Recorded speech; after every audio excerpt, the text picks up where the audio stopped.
大家好，今日小島達人邀請到嘉賓咧就係銅鑼灣Culture嘅負責人 Lewis。Lewis 你好，你好。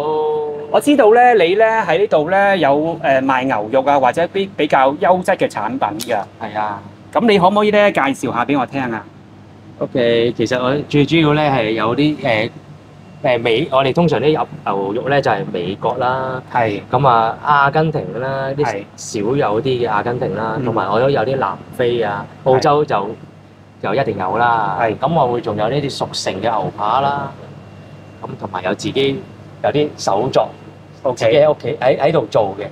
咁你點解揀阿根廷啊、澳洲啊、美國咁樣嘅牛咧？因為我覺得市面上少有啲，同埋而家咧係覺得嗰個原來阿根廷嘅牛都唔差嘅。係啊，個味道。OK，你可唔可以介紹下呢個咧阿根廷草治肉眼啊？哦，呢個肉眼咧其實佢係攞咗呢一個嘅Well Steak 嘅金獎嘅，所以咧我覺得佢嗰個味道就會同即係同美國啊又可以相提並論咯，同埋佢會嗰個肉味會帶俾你有驚喜。咁攞呢個獎咧係咪隨便俾錢都可以攞到嘅咧？唔係㗎，係點樣攞到㗎？你要經過一啲好高質嘅嗰啲認證啦，嘅會員啦，先評審過先可以攞到呢樣嘢。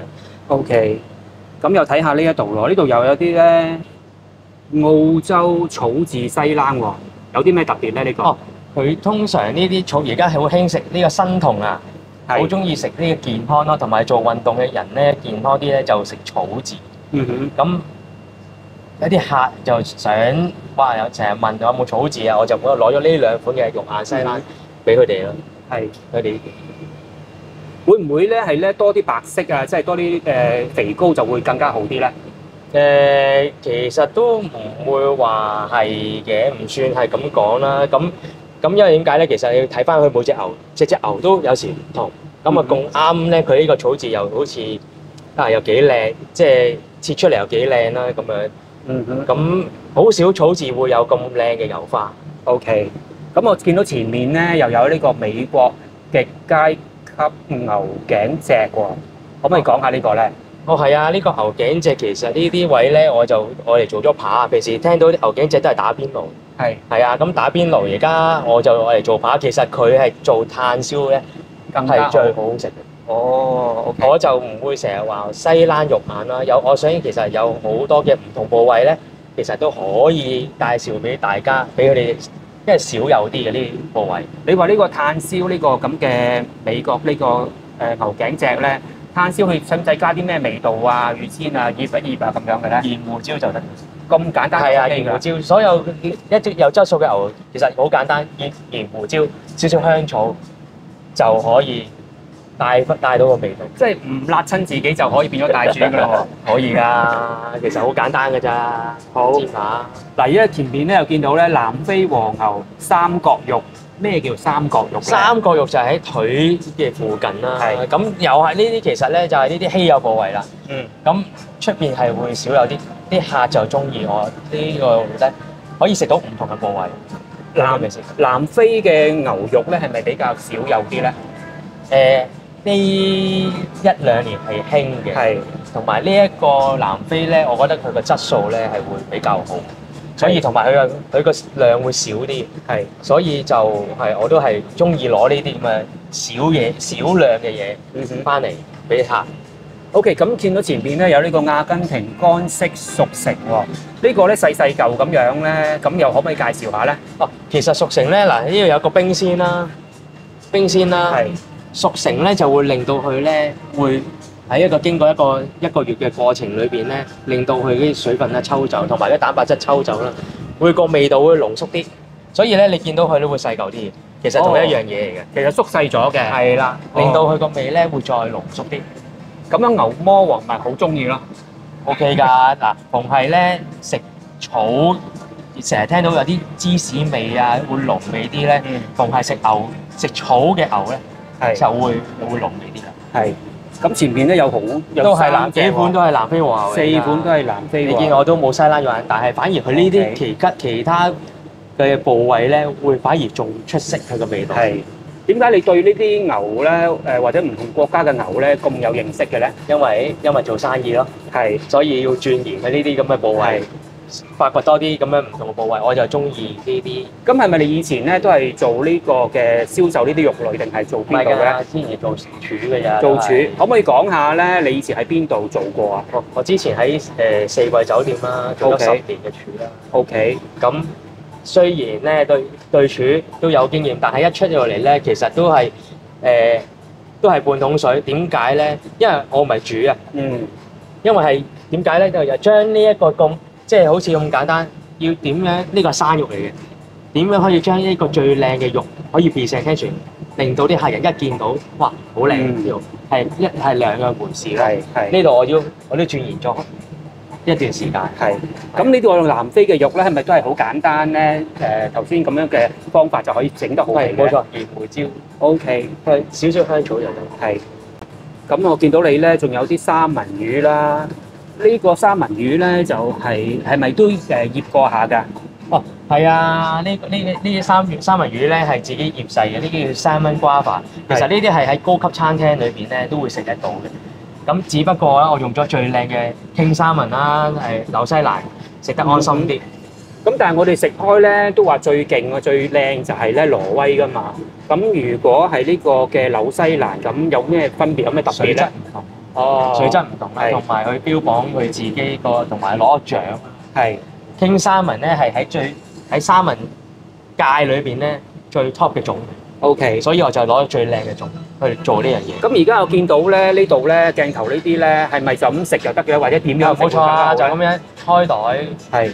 有時有啲係如果高級餐廳要配啲魚子醬啊，一齊去食啊。係咁樣咯。咁如果我普通家庭，我又想試下啲高級嘢點樣食好啲咧？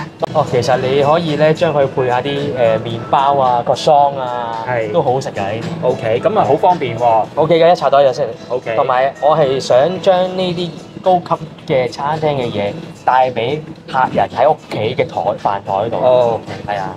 嗱呢度咧，我見到呢個咧係完全同隔離唔同喎。呢個咧就係手工製21日風乾法國鴨胸切片。呢個有咩？哦，呢個其實真係又係自己做，又會少有啲嘢。其實呢啲嘢本身喺傳統嘅法國菜裏邊咧，嘅 appetizer 都會有。係。咁其實但係呢樣嘢咧，其實都好繁複，要經過去醃製啦，仲要去風乾佢啦。而家差唔多成1個月咧，先會片到一包呢啲咁嘅packing 咁樣出嚟啦。即係話咧，右邊嗰嚿就可以變到左邊咁樣。係啦，同埋我做呢個方法嘅時候咧，其實我都挑選過好多嘅鴨種嘅。咁啊，我就揀咗呢個鴨種去做啦，同埋佢係100% 係法國鴨苗嚟嘅。點解咁講咧？有啲鴨商，佢係攞匈牙利嘅鴨苗翻法國養。哦，係啦，即係過冷河咁樣。係啦，咁其實同埋我要佢嘅衞生啊，同埋所有嘢都要睇過先。因為你喺呢方面有經驗啦，所以你一定要訂到係法國嘅嘢先訂翻嚟。係啊，要揾都試咗好耐。有時之前我試過西班牙，但係so far我啲客中意法國，係因為佢個 layer 唔同啊，有3個層次嘅。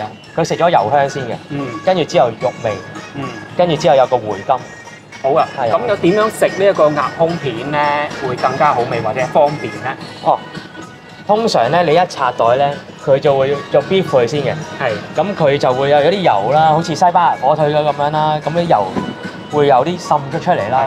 呢個 moment 咧，你就會試咯。係，咁你當然啦，你唔可以即刻食即刻飲酒。我建議啲客人咧係要感受。係，頭先我所講嘅3個 layer，油香、肉味、回甘。